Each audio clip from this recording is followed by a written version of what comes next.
د الله رسول فرمایي دا صفونه برابر کړئ، شاته شاته مه کېږئ، که شاته شاته کېږئ الله به دې د قیامت په ورځ دغسې وشاته جهنم ته وغورځوي. د الله رسول فرمایي تاسو صفونه برابر کړئ، که صفونه برابروئ نه بیا به الله پاک ستاسو په زړو کې اختلاف راولي، دښمني راولي، عداوت راولي، بغض راولي.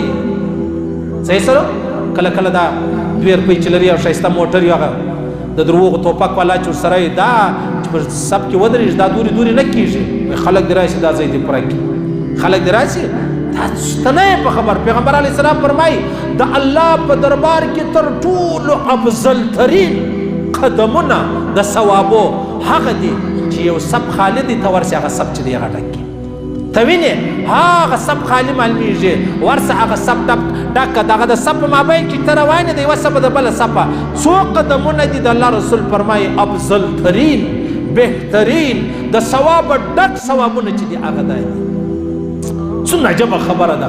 پیغمبر علیه السلام فرمایي دا صفونه برابرول دا د لمانځه د لوازماتو څخه ده، دا د لمانځه د کماله څخه د ستا لمونځ هلته کاملیږي چې ته کله سب برابر کړې.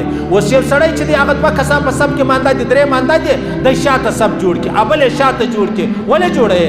لمانځه راغلی د الله په خاطر و، نو ولې هغه رقم نه کوي چې څنګه الله ښوولی دی؟ نو الله پاک و دې چاته هم خاندي چې څوک صفونه برابروي. او یو دا خبره هم واورئ چې کله یو مسجد ته ولاړ سئ دا صفو نارې په زوره مه وایئ، مخ ته راسئ شاته سئ سب دا ستا کار نه دی. بیا به یو داسې سودخوره در باندې پیټ مسجد پې جوړ کړی هغه وایي حاجي صاحب خیر دی چې نارې وایي، دا د امام کار دی، دا د مولوي صاحب کار دی. مولوي صاحب دې وایي صفونه برابر کړئ، نور چاته په اشاره ورته ویلی سي مخ ته څه شاته څه مخ ته راسه شاته راسه هغه بیا پروا نه لري. الله پاک و دې چاته هم ډېر خاندي او ځینې راضي دی او ځینې خوشحاله دی او خوند ورکوي. الله دې موږ ته د لمانځه صفونه صحیح ته را نصیب کړي. الله رسول فرمایي پخوا امتونه به جلا جلا درېدل، هلته مخ ته شاته څنګه. بیا الله پاک د محمد رسول الله امت ته دا شی ورکوي، ول داسې درېږئ لکه ملایکې چې ولاړي، ملایکې هم داسې په صفو کې ولاړي. او بیا د اول صف والا ته د الله رسول دعا کړې ده، یا الله ته مغفرت وفرمایه، یا الله ته مغفرت وفرمایه د اول صف. او ما ته شاته شاته کېږو د محمد رسول الله و دعا ته هم ځان رسو. بهترین صف د الله رسول فرمایي هغه اولنی دی او موږ شاته ځغلو.